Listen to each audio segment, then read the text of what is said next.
Hello, everyone. My name is Kirk Bachman, and welcome back to The Ultimate Dish. Today, we're excited to welcome Connor Fowler, an Escoffier graduate, certified sommelier, and rising star in the world of fine dining and wine service. Connor's journey is a beautiful example of how passion, persistence, and the right education can open doors across the culinary world. Born in the UK and raised in Evergreen, Colorado, Connor made his way to our Boulder campus to pursue his culinary education. He was also a recipient of the Curtis Duffy Scholarship through Escoffier. Connor's path has taken him from our kitchens to an externship in Florence, Italy, where his curiosity for wine turned into a passion. He worked on the opening kitchen team at Rootstock in Breckenridge, a restaurant that went on to win a James Beard Award in 2024. He then joined Frasca Food and Wine in Boulder, working his way up from glass polisher to front server, and was working service night when Frasca received its first Michelin star back in September 2023. Connor is now a sommelier at Tavernetta in Denver, Colorado, Frasca's sister restaurant, and Michelin Bib Gourmand winner, where he's tackling advanced sommelier certifications. Like many in our industry, Connor's journey has been shaped by both triumph and tragedy, including the sudden loss of his father, an experience that has profoundly influenced who he's become both personally and professionally. Get ready for an inspiring conversation about following your passion, the power of international culinary experiences, and how grief can become a driving force for growth. And there he is. Good morning, buddy. How are you? I'm doing very well, thank you. Thanks for having me on today. Absolutely. Our pleasure. We're super, super pumped. You were here on the campus not that long ago. We had Curtis Duffy on just last week, and he's going to be in Boulder this week. And we got to do a little research and remember that you were a recipient of his scholarship when you came to school here. So serendipitous. I know that you know that we're all huge fans of your bosses, particularly Bobby Stuckey and the Frasca Learning Lab, where you were speaking to our students just last week. Why don't I just pause for a minute and see how the heck you're doing? You're going about 1,000,000 miles an hour. Yeah, well, sometimes it's easier to keep going than to stop, right? Right, Um, right, right. but no, I'm no things are going great. I mean, they're a great group of people to work for a reason. Whatever you want to learn there, it's an absolute academy, with food, with wine, and it makes me so happy to see that there is a partnership between Escoffier and Frasca Hospitality, just because they're both so dedicated to growth. There's never any pinnacle when you work for a group like Frasca, and that's also not what you want out of Escoffier either. It's always a common theme of to keep growing and to keep learning. So, going back onto campus and talking to these students and seeing that, Frasca was looked at in high regard, but also the student seeing students that really want to push and keep learning, keep growing, super, super reinvigorating to see, and definitely kind of took me back to when I was a student there. Yeah, you were like floating on air when you were here, popping from classroom to classroom, but it's your story. That was you, you know, 5, 6 short years ago, right? Kind of eyes glossed over, trying to understand like what's next.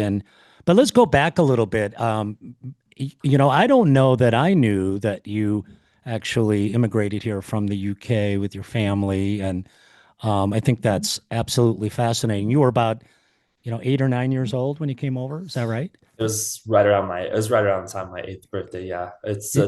unfortunately, yeah, I lost the accent. Unfortunately, Oh it's no, I get a little bit of it. But let's talk about that. So what? I mean, that's a pretty significant age, right? What was that like? Coming to America and oh my gosh, Evergreen's beautiful, by the way, absolutely Evergreen. spectacular part of the state. But yeah, what prompted that, and what do you remember about? Yeah. You probably had an accent back then, no?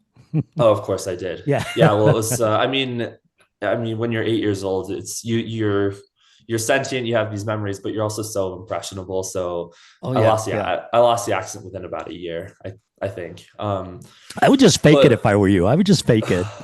honestly, I do. It seems blasphemous sometimes, you know. It's I don't know. I have enough people at work. I have enough people at work faking my own accent for me. So No. I don't know. I don't know if I need to add fire to that or fuel to that fire. It's But so funny. The British must always, they must all laugh at us, right? So I just had a student come by and, she brought me a flower. She's just kind of going around. oh Mine's more of a weed, but anyway, she brought this by, but she comes in and she used an, British accent, like, would you like a flower? Like, I didn't know you're from Great Britain, but, yeah, no, go ahead. So yeah, there you what was go. that like? So what were you, second grade, third grade, something like that? I started in third. My we moved in the summer, so it put me in third grade Yeah. in the US. So yeah, it was quite an experience. So we moved in 2008, which was obviously a very tricky time, and we kind of accidentally put in the wrong zip code when we were looking at houses, and so No.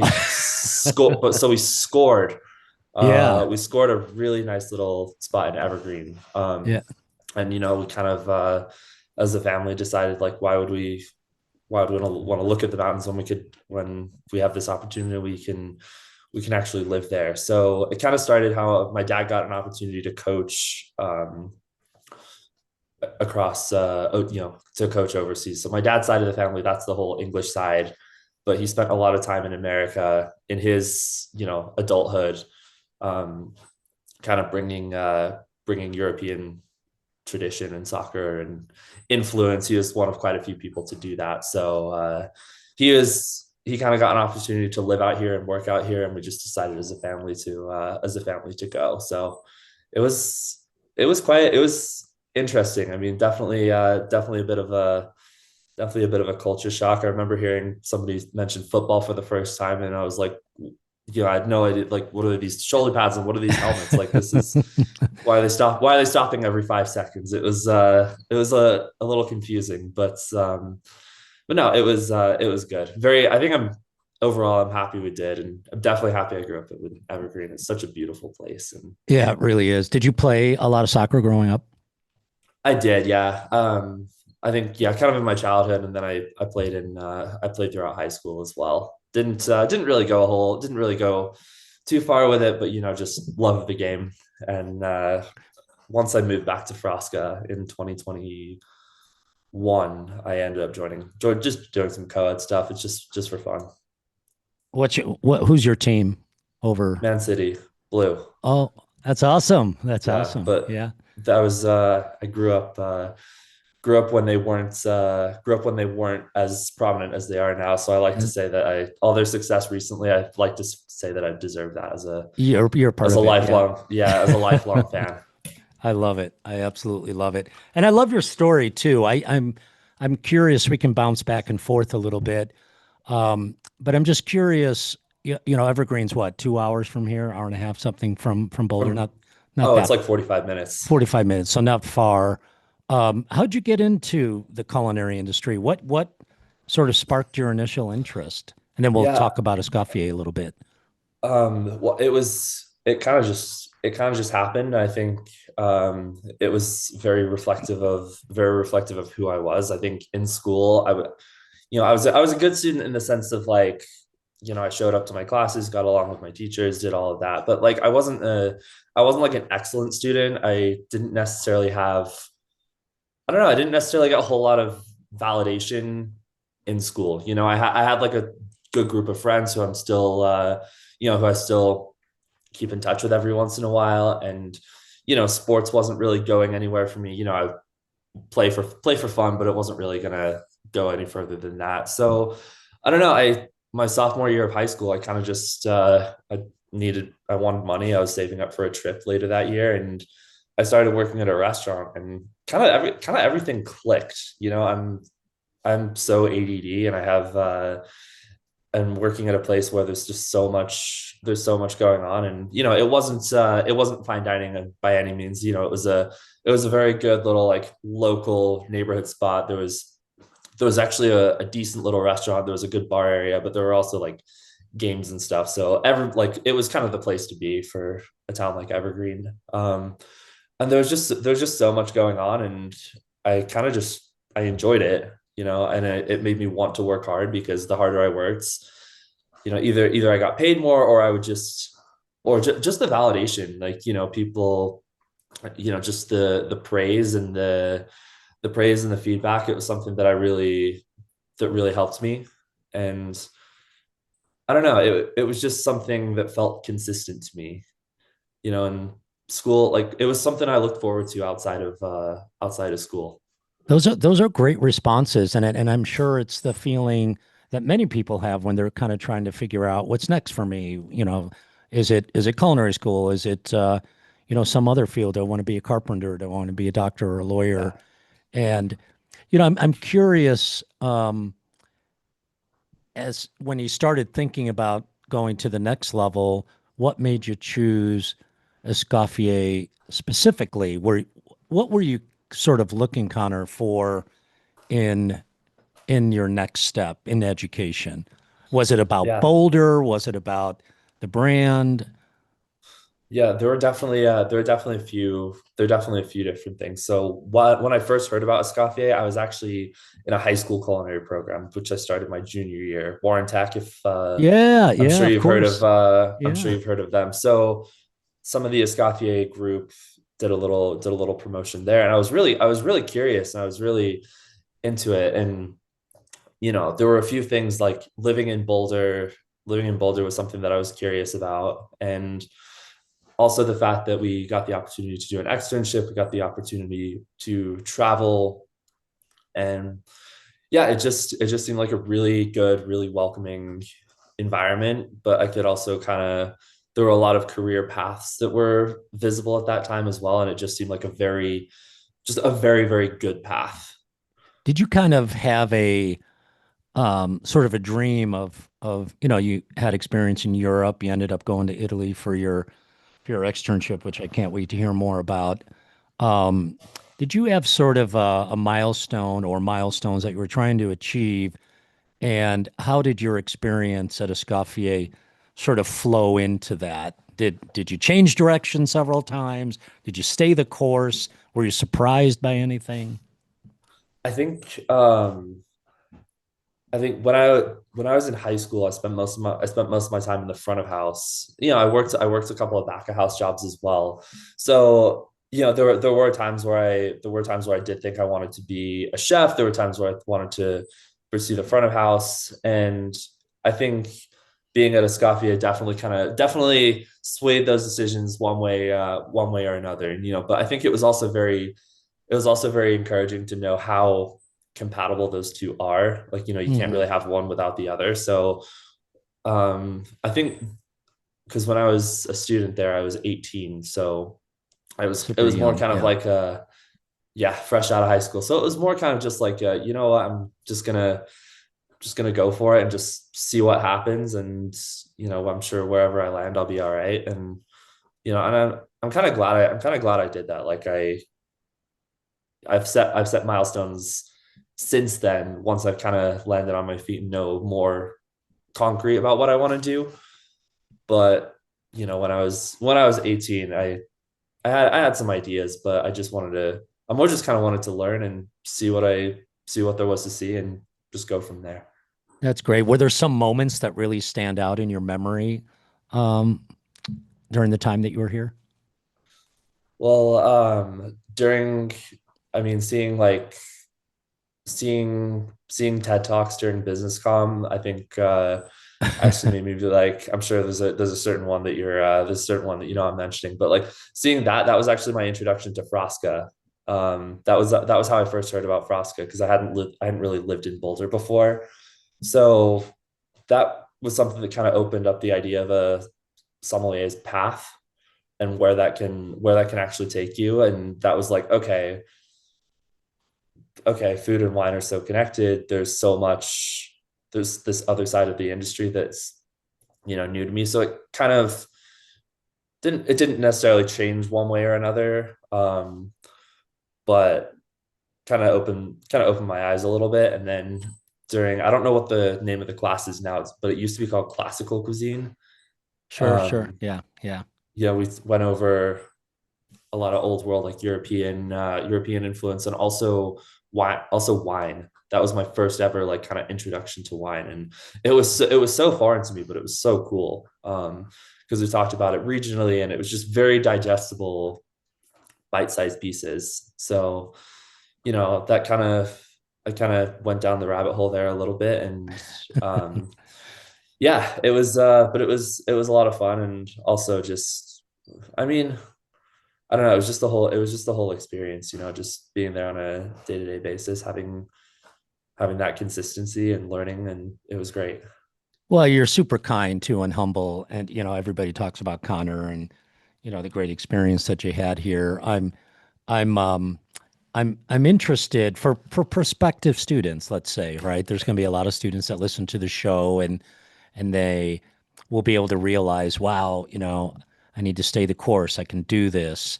And sometimes, support channels really help.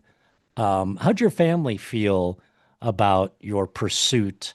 And I'm sure they were super supportive. Were they surprised, encouraging? I think by the time I decided to switch out, just decided to go to Escoffier, I think they kind of knew it was going to happen.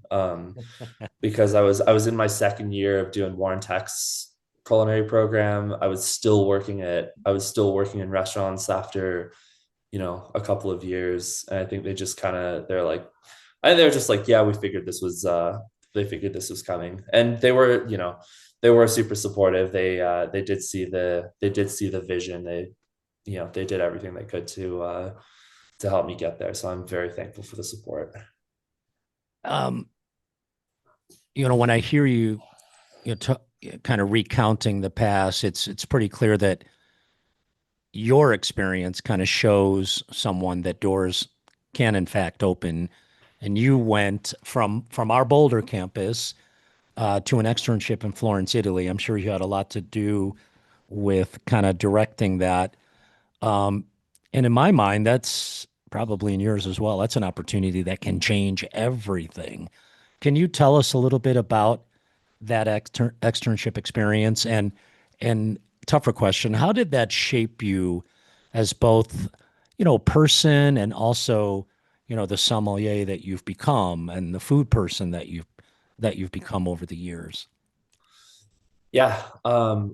Well, again, it was definitely, we found out about the international externship, kind of heard a little bit about that. And it was my dad who was like, travel, like make it Travel. work, Yeah, like yeah. make it work, go travel. This is an opportunity that you get. Like, don't do your externship down the street from where you already live. There'll be plenty of time for that. Like, so go travel, go to Italy. And I was like, we're going to do this. And then, yeah, it's so surreal. I mean, I know people say that they like, they went and they studied abroad, and it actually like felt like I was genuinely living out there. I was working a full-time job. Like, I was paying for my housing every month, and buying my own groceries. And so I like to say that I actually did live out there for a semester. But it was there were a lot of challenges that, like, I knew would happen. I mean, there's always a language barrier. But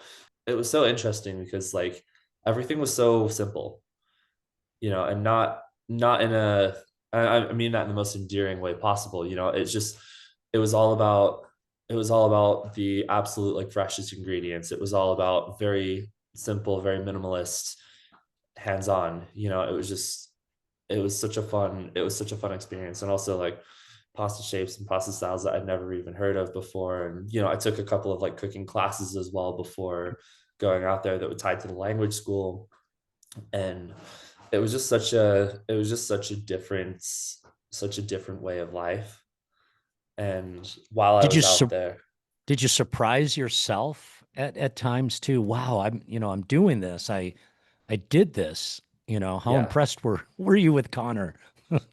Yeah, no, it was a lot of fun for sure. I think kind of afterwards, was when I was like, oh my God, I did the whole thing. You know, Yeah, yeah, yeah. I think it's something that like you're always thinking about in the moment, like, hold on, am I doing enough? Am I working hard enough? Am I learning enough? And then you kind of think about it like when you wrapped up at the end and you know, I had like a week left over there just to kind of see some sights.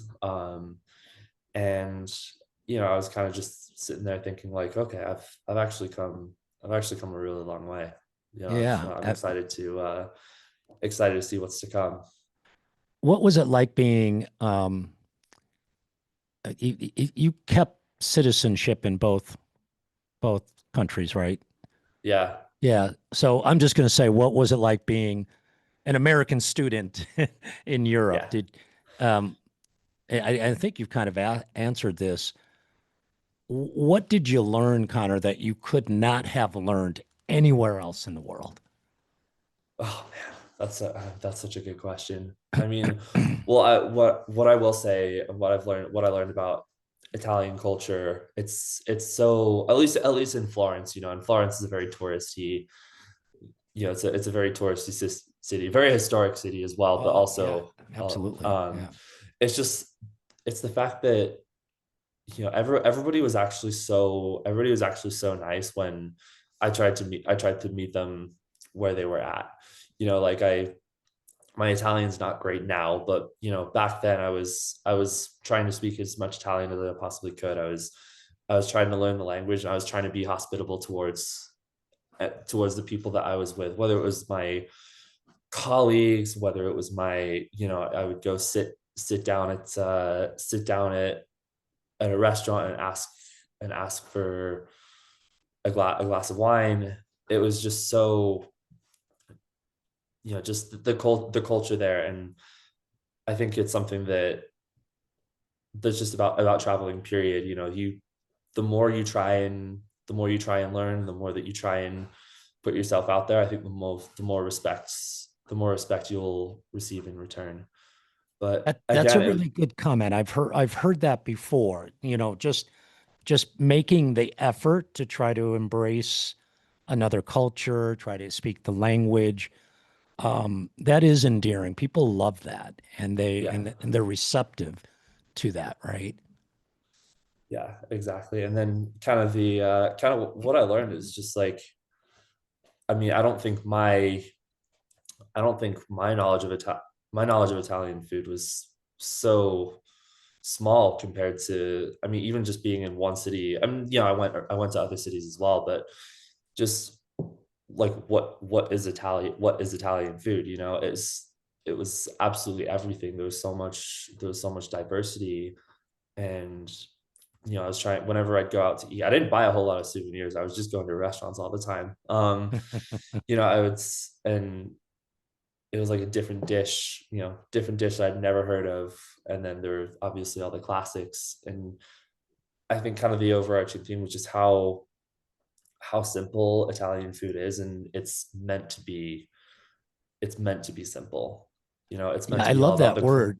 Yeah, I love that word. The idea of simplicity, um, probably in most cases locally sourced, right? And yeah, exactly. yeah, that's a beautiful thing. You've mentioned that your curiosity for wine sort of turned into a passion during your time in Florence. And gosh, Connor, there's something really magical about being in Italy or anywhere, right? And discovering wine or another medium in that context. I'm curious how how did that transition from food to wine happen? I know you were thinking about it a little bit. It's sort of captured your attention while in school, and then you go over to this beautiful part of the world where wine is literally, you know, paired with food all the time, right? It's just one in the same. And again, I'm just curious because it's a fascinating field how your curiosity, beautiful word, curiosity for wine turned into a passion? Or did it, when you came back from Florence, did you know, "Yeah, I'm going into wine. I'm not applying for a line cook position." I think by the time I got back from Florence, I was more set on I was more set on wine. You know, Yeah. again, it was kind of a like it was always a line like between front of house and back of house in my career, and I kind of it was kind of cool. Like I knew that, you know, and it's happened since then. That I could go to either side if I wanted to, but you know, I was 19 when I did my externship. Like I just turned 19. So it's like like and I said this to all the students. It was like, what can a 19-year-old do for wine in America? You know, like very, very little. So actually being around it, and I could like sit at a restaurant and, you know, ask very knowledgeable people about like, you know, what should I drink, and why should I drink this? Why does it go with this? Why does this go with this? And, you know, what would you recommend? And, you know, and they were so generous, and they were very hospitable about it. And same thing, I could go to a wine shop and do the same thing. That was the first time I'd ever really been exposed to that, and it was just invigorating. You know, there's a side of this industry that I'd never actually heard of before. um I never really sunk my teeth into. So I came back, and it's like you said, curiosity. And it was just this side of this industry that I really wanted to see and really wanted to learn. And Something really struck me there that I didn't even think about until I heard you just share that, Connor, the idea that at 19, technically, you weren't legally allowed to drink wine or much less serve wine. So you spent, a great deal of time learning and educating yourself yeah, so that when you had the ability, to be technically legal, um, you were ready. And that's even more impressive. The patience that you sort of demonstrated to get to where you are here today. Really, really, really super impressive. Um, I hope that we could sort of talk a little bit about finding, strength sometimes in a loss. And you and I have talked about this a little bit, and if you're comfortable today, that we chat a little bit about something very, very deeply personal that you've been open about. You mentioned listening to Natalia, one of her episodes, another Le Cordon Bleu online student, um, and she talked a lot about combating grief, and you had a similar experience. Are you open to sharing a little bit about what happened with your beloved father and how that experience really sort of either motivated or shaped or changed your junior journey to where you are today? yeah, absolutely. And I mean, I think it's something that's definitely worth talking about. You know, he was as a person, he was very forthright. He was very, you know, very confident, and also in the best way, like really, really, really pushed me, and was, you know, as supportive as anybody could possibly be. So yeah, he unfortunately passed away very suddenly, very tragically, the week, like less than a week after I flew home from Italy. So middle of December. Um, and yeah, it was also it was I mean, obviously there's no what like regardless, it's such a horrible it was such a horrible situation, but it came at a weird time as well. You know, it was the first time in my career where I didn't have anything lined up. You know, I just flown back from Italy. I just graduated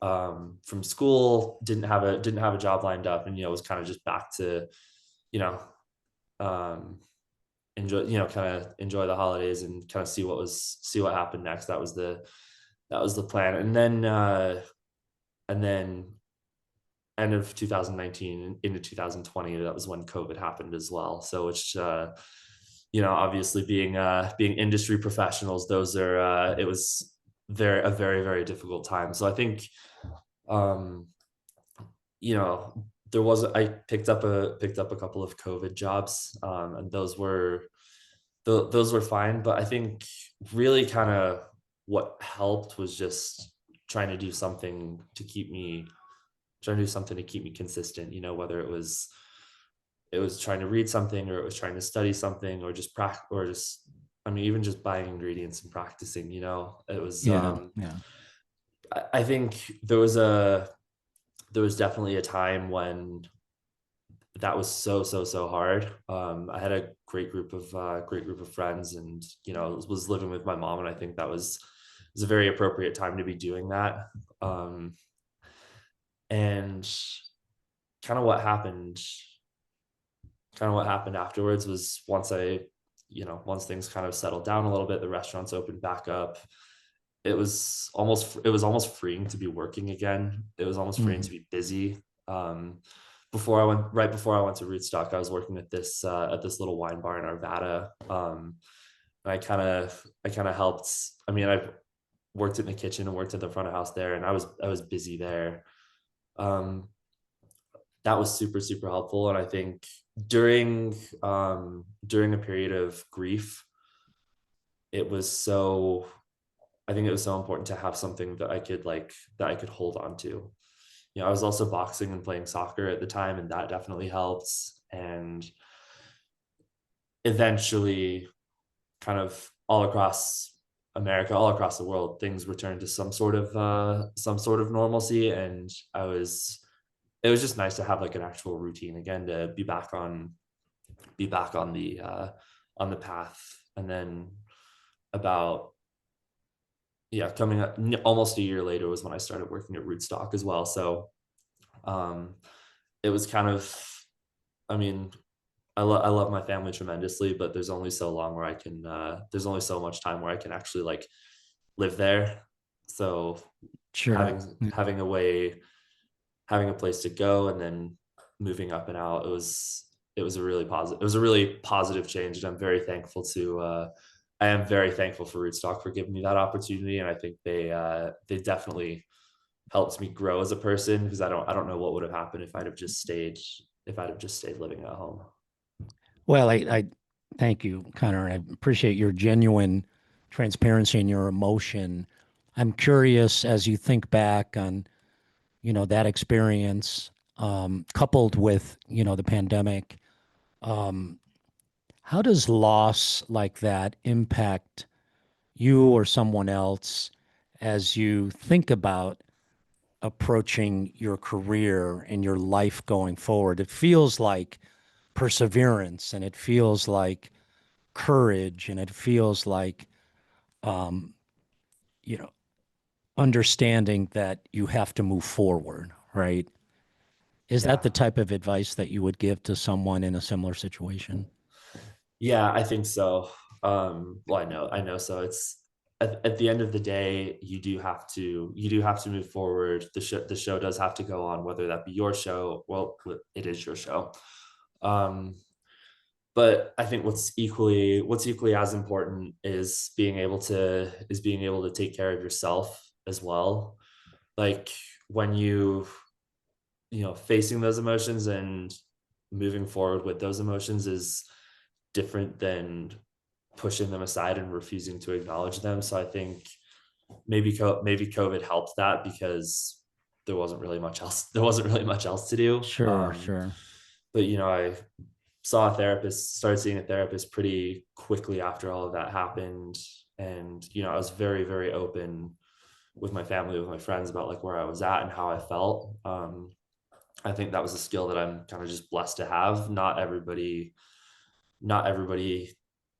does that, especially men. But it's I think having a goal and having something to keep working towards was super helpful. Like I didn't know exactly what I wanted to be doing, but I knew I wanted to get into wine. I knew I wanted to keep working. I was still, regardless of a tragedy, I was still excited about my own future, and I didn't want to let that completely fall to pieces. So there have been some times since then that it is, grief is never linear, right? It comes in waves. days where things are really good, and then there's times where you kind of catch yourself, and it can be quite upsetting. And it's there are times in my career where I definitely do wish he was still around. Like, I do wish he could, I do wish he was around to see all the things that I've been doing, and all the things that I'm trying to do, and what my goals are for the future. And but kind of on a little bit more lighthearted side of the story, it was grew up in England, right? And my dad was the English side, so his whole he knew how to climb a fence. He knew how to run away from the police, like, so skill that I sort of inherited. But when I took my certified, in November, the day I took my certified was November 3rd of 2022, and his birthday is the day after. Oh, wow. So I was staying at this like kind of I was staying at the Ponte Vedra resort in East Florida, and at midnight, so after I just passed, the third to the fourth, they'd closed off the beach for the night. So I ended up like climbing up over the fence, and just like taking a walk along the beach, and just kind of had a little conversation with my dad. So that was nice. And having that sort of presence and giving myself those moments, I think, were super important. So well said, Connor. Thank you for sharing that. Really beautiful. It is in fact your show. I love that. I'm totally going to quote you there quite a bit. You've said that the industry has been so good to you. Your quote.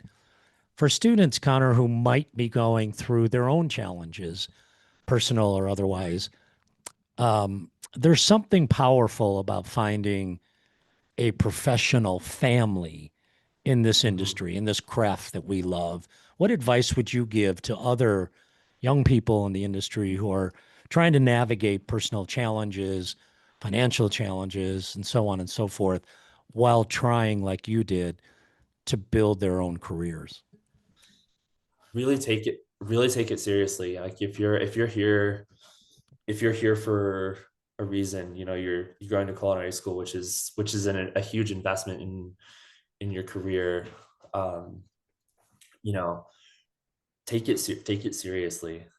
And as far as financials go, it culinary school is a huge investment. I know that my parents, I was very lucky to have some support from them. They definitely knew that too. But really, if you're committing to go to culinary school, and you're committing to really have a long career in this industry, take it so seriously, and you get out of this what you put into it. And that means take care of yourself, and do your homework, and and push and learn. And when I say that the industry has been really good to me, it's been there for me. I feel like everything I've gotten out of the industry is equivalent to what I put in. Nothing happens overnight, and it takes a little while to eventually come around. But the point of working in this industry, the point of going to culinary school, it's not to have a fast track. It's to learn as much as you can over a long time, and it's to build a huge foundation, which eventually turns into a career. And that being said, I'm still so new in my career. you know I've been working as a sommelier for less than 2 years, and I've only been out of culinary school for about 6 years. So I still have a long way to go in my career, but kind of on a day by day basis, that's how I look at it. I love the comments about taking care of yourself. I remember shortly after, Frasca received the Michelin star, I was there, and, I talked to a few different people, and it was a common theme. Everyone was really, really excited, but also talking about how important it is to take care of yourself, your health, and Boy, nobody leads by better example than Bobby, every morning riding or running and Yeah. Oh, I've taking seen his Instagram stories. He's it's out there every it's day. every single day. I it's super super inspirational. We started a running club here at the school too, mostly because we're inspired by Bobby and the work that your colleagues are doing. Let's talk a minute about your career progression. You've been so gracious with your time today, and your theme is always talking about others and the respect you have for the industry and such. But you know, your story, Connor, is such a great example of how this industry rewards hard work and dedication. You move back to Breckenridge. You worked, as you mentioned, with the opening team at Rootstock, which went on to win a James Beard Award. Awards kind of follow you around a little bit, right? And what was it like being part of that opening team, and what did that experience teach you? I'm just curious, like you know, if you're a football coach, a soccer coach, and you are looking around that locker room and you just know that there's enough talent in that room to win the championship or win the league or whatever Yeah. it is that how it felt that at Rootstock in those early days? Hey, we are winners. Yeah, it was. It was no, that was such a cool experience. And like I'm so glad that I worked in the kitchen there. I worked kind of prep and pastry while I was there because that's what they needed. But just I think that was one of the most kind of that was some of the most growth personally that had ever happened to me in my life. It was the way I found out was I had a culinary agents program, and I kind of just got poached online. I was working at a wine bar, and I was working at Whole Foods, because of COVID.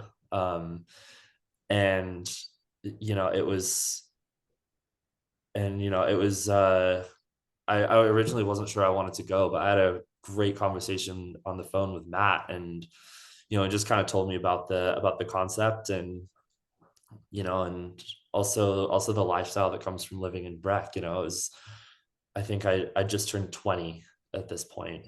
So, I was like, what, I have absolutely nothing to lose. Like what I'll see what happens. So, was able to find a little bedroom in a house, and that was an experience. Because the like I'm gonna say it, I'm gonna be fully honest. Like looking for housing in Summit County is a nightmare. Oh yeah, it's It's so, but I was able to find a little spot, and no, it was so cool just like um seeing the evolution of that restaurant, because we were all, I mean, when I say all of us, like there were literally like four or five of us in the kitchen, and that was kind of it. Um and it was so cool seeing the evolution of the restaurant. Like we started off with a menu that was just executable, that was very it was just all about like quality of ingredients, very good preparation. And then eventually the team got more comfortable with each other. We got more comfortable working service. We got during the slower times, we could really like hone in on our technique. And then when it became busier again, we'd have this technique down, and we can work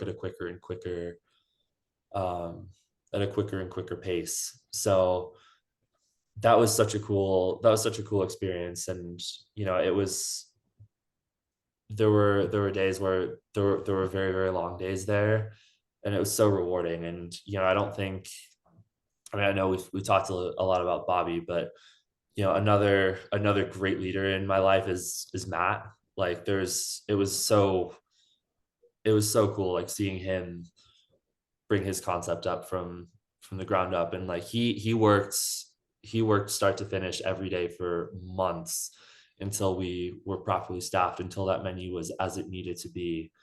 And he was the one, he took such a chance on that restaurant, and he also took a chance on me, and the people that he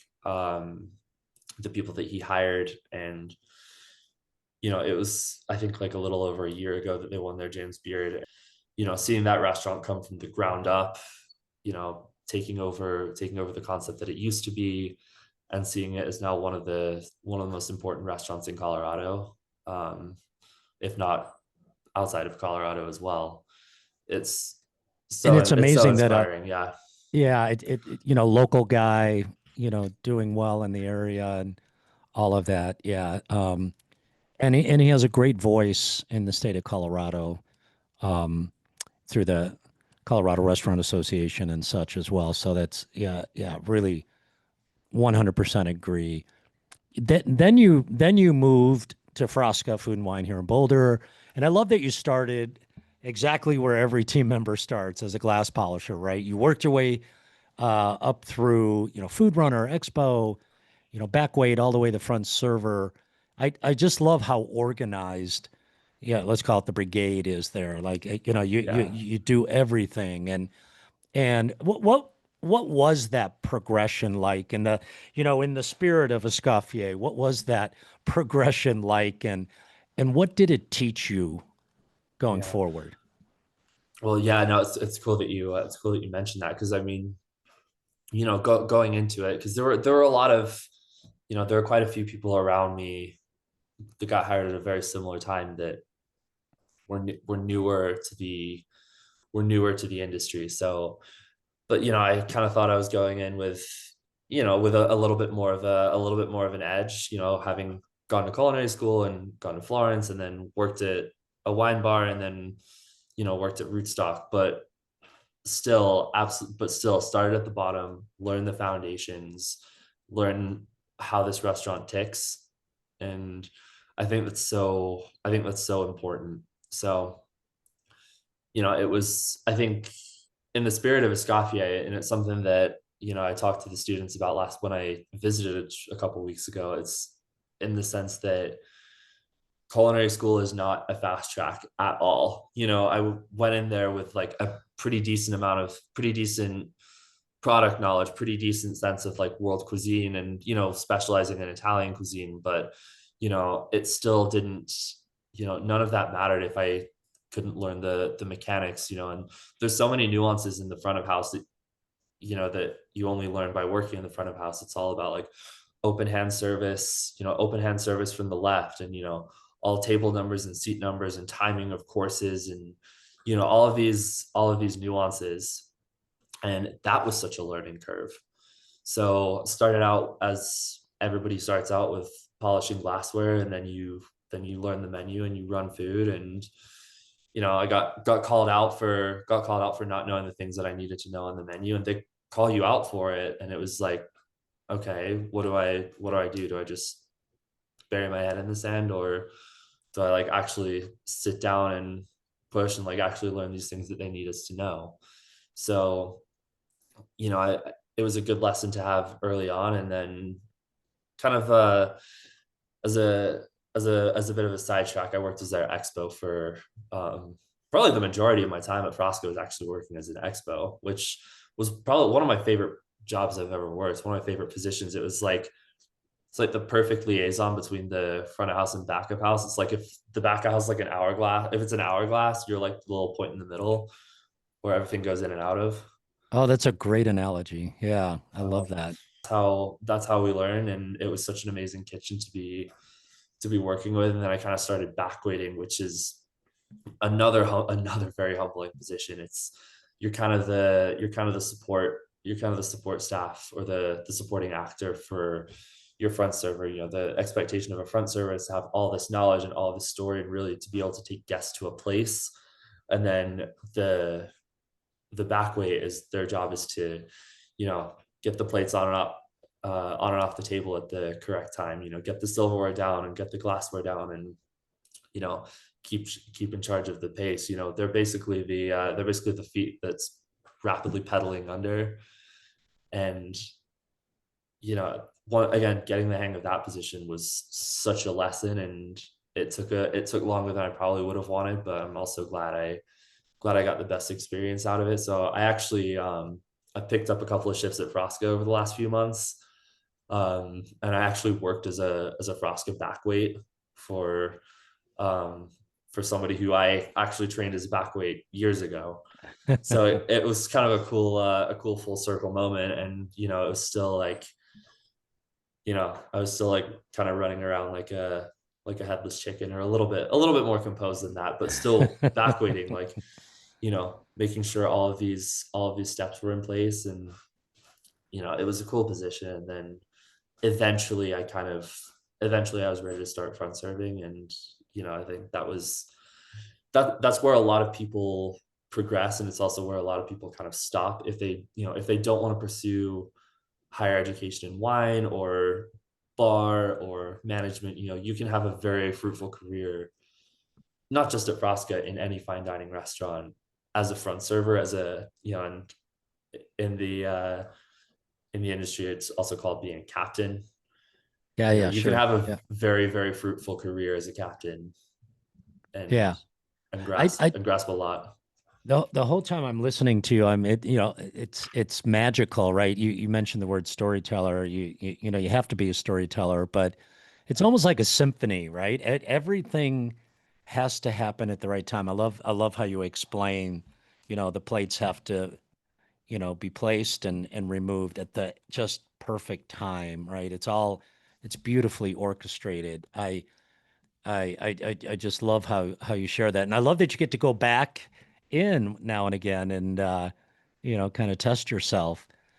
You know, Yeah, you've been super humble, but I need to go down the path here of you passing the Court of Master Sommelier certified exam after your first year. That is a really significant achievement for anyone, let's just say, but being young and relatively new in the industry, 4, 5, 6 years, something like that.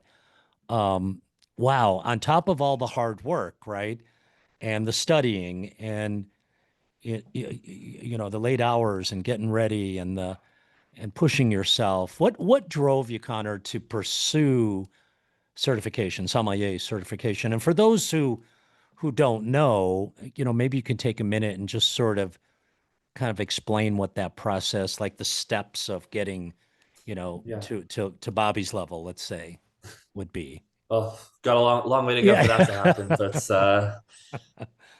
yeah. Well, I mean, yeah. The court, there's two kind of paths you can go if you want to learn about wine.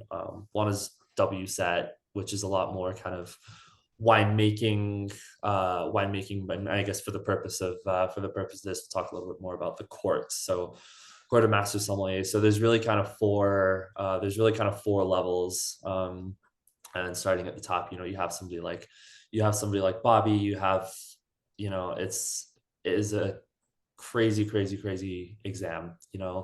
And it's not just about the exam, it's about all the steps that you have to take to get there. I mean, all of the wine that you taste, all of the producers that you learn, that you work with, and the amount of services that you work. It's when you get to that level, it's not just an exam, it is a lifestyle. And there's only several hundred MSs, I mean, in the world and in the US. And it's kind of something that I've learned. And I think something I've learned from Bobby is that, being an MS isn't necessarily the pinnacle of being a som. It was because I mean, thinking about Bobby, he passed the MS before Frasca even opened. And he was that night that he worked service, or that he came back from the award ceremony when we were still doing service. I mean, he was over the moon about it. And it was like, it is, it's the MS is like the kind of, it's the ultimate like exam. Yeah. So Yeah. it's theory, service, and tasting. And then below that is the advanced, which is still a extremely hard test. Something that you have to dedicate so much time. And also just I think you learn so much about yourself taking that exam. And then the certified, which I passed, which was the one I passed in 2022. That's really kind of the first exam that like you really, you kind of like okay, now I have my feet on the ground. Like now I do want to take this seriously. Like a certified is a great kind of launch pad, if you will. You can go so many places with a certified exam, but it's also kind of like, okay, now I'm really in it. And then below that, obviously it's the intro. It's a very quick theory test. I did the whole thing online. I just studied for a little while, for a couple of months, and just signed up online, took the exam, and yeah. But no, it's the certified was such a cool experience. Like I took the exam pretty much like right at my 1 year date of Frasca, of working Mhm. at Frasca, and it was really cool because I knew little bits here and there about wine before starting at Frasca, but I learned so much while I was there, and it was kind of crazy that it all happened in a year. It was just a few months after my 22nd birthday was when I took that exam, and yeah, I know, and it does feel like a while ago, but at the time it was such a cool achievement. I was so convinced that we talk about these things about it being a journey. I was so convinced that I didn't pass that day. Like, I was staying at this hotel or like a resort. I like went down to the pool after I tested, and like I was just thinking, and then it's like I was thinking all these things. I was like, it's a journey. It's okay. Like I didn't pass, and that's okay. I learned from this. I'm gonna come back next time. And then when they called my name, obviously that all went out the window, and I was like, I was just, but you learn so much about yourself doing these things, and I think that's the most important part. It's I know so many people who have taken multiple attempts on exams all across the board, and it is so much about who you become during this time as opposed to what score you get. And I took the advanced exam for the first time in February, and I missed it. I missed it by 1%. And Wow. and Wow. like the day that I got those results back sucked, but it's Bobby called me, and he had some really, really good words of encouragement, and he's like, dude, you're 24 years old, taking advance for the first time, and only coming short by 1%. Like, dude, like, put your ego aside, like, be proud of that. Like, don't be an egomaniac. Those were his words. And That's such yeah. great advice, and you have so much to be proud of. Your father would be so proud of you. Honestly, it is a journey, and you're still on that journey. And Mhm. my gosh, you're so young. Um, I look forward to when you hear your name for advanced, and uh, and then the next step. And now you're at Tavernetta, and you're a sommelier. You're tackling even more challenges like the advanced exam that you mentioned. I love how you say that you're learning your place in the wine world. What are and I know we're coming in on our time. I keep thinking of additional things to ask you. I never even thought of this, but what are some of the, like before we got started, you did the kind of the yawn exercise to kind of, I can't imagine, like, what are some of the biggest challenges, right? So do you find like you have to do a little bit of studying almost every single day before you hit the floor? And Yeah. yeah, I mean, it's the thing is, it's like it's discipline far more than its intensity. It's there's a philosophy, and I think it's another Bobbyism. An hour, it's just an hour a day. You know, and there's times where like there's times where that's really easy, and then there's times where you don't really want to do that. And setting aside like a really, really, really good hour a day, you learn so much, and it builds over time. It kind of goes back to the thing of like, it does not happen overnight. And I think that was a mistake. I don't know if it was a mistake that I made. I mean, I felt like I was relatively consistent going into my last exam, but you know leading up to the exam, I was pushing as hard as I possibly could. I took a few days off of work beforehand, which honestly might not have been the best idea.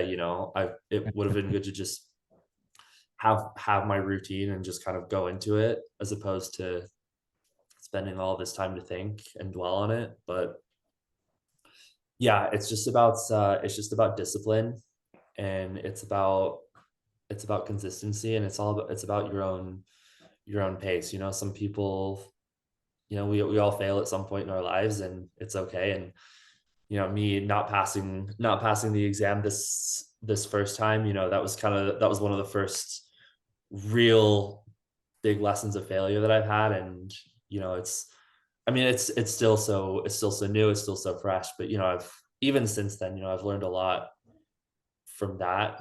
And the things you also learn about yourself during these things, it's how much care do you need to be taking of yourself. And I've said it quite a few times. It's like, how can I change my lifestyle to accommodate this? Because this is the goal, this is what I want to do. Like, what other noise can I cancel out to really focus on this? And that includes, like, money that you'd spend at a bar outside after work, however many nights a week. It's like, no, you go home and you sleep well, and you get a better study session in the next day. And that money that you didn't spend, you buy a bottle of wine from a producer that you're wanting to learn about. And those are all things that build up over time.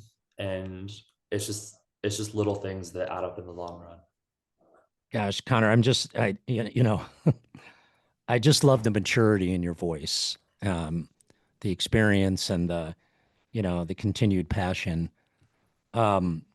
Well, before I let you go, this has been incredibly emotional and, a really sort of proud show for me, right? I got to know you pretty, pretty early on when you had kind of just wrapped up here. Back then, you guys wore the different colored jackets, right? There's only a few of you left out there, and it was so cool to see you in it the other day. But before we let you go, um, the name of the show is The Ultimate Dish. And I know you're on the wine side, so I'm sure that you're going to figure out a way to answer this question, pairing food and wine. But in your mind, what is the ultimate dish?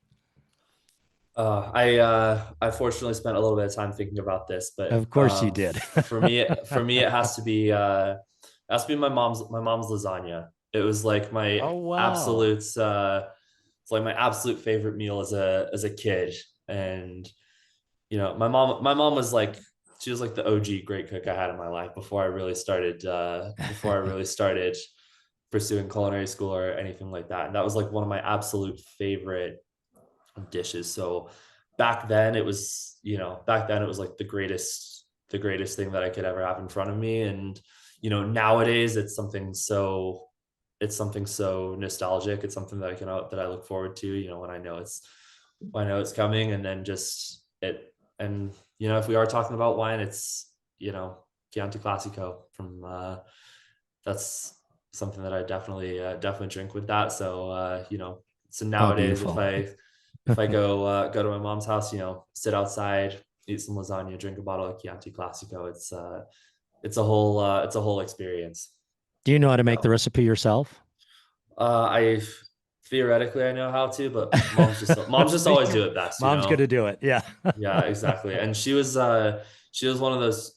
I mean, she'd let me help once I actually knew what I was doing. She'd let me help out, but there were other times where she would just be like, "Get out of the kitchen." Yeah. Like it was her kitchen. And Oh my gosh. I very much understand the feeling. Very much understand the feeling. Well, I hope she enjoys the show. You did a great job, buddy. I'm so proud to have you on the show, and continued success. I know I'll hear from you and see you quite a bit. And thanks for everything. Well, thank you so much for having me. It's always a pleasure to talk to you. Absolutely, buddy. Absolutely. Thank you for listening to the Ultimate Dish Podcast, brought to you by Auguste Escoffier School of Culinary Arts. Visit escoffier.edu/podcast to find any materials mentioned during the podcast, including notes, links, and other resources. And if you can, please leave us a rating on Apple or Spotify and subscribe to support our show. This helps us reach more aspiring individuals ready to take the next step toward their dream careers. Thanks for listening.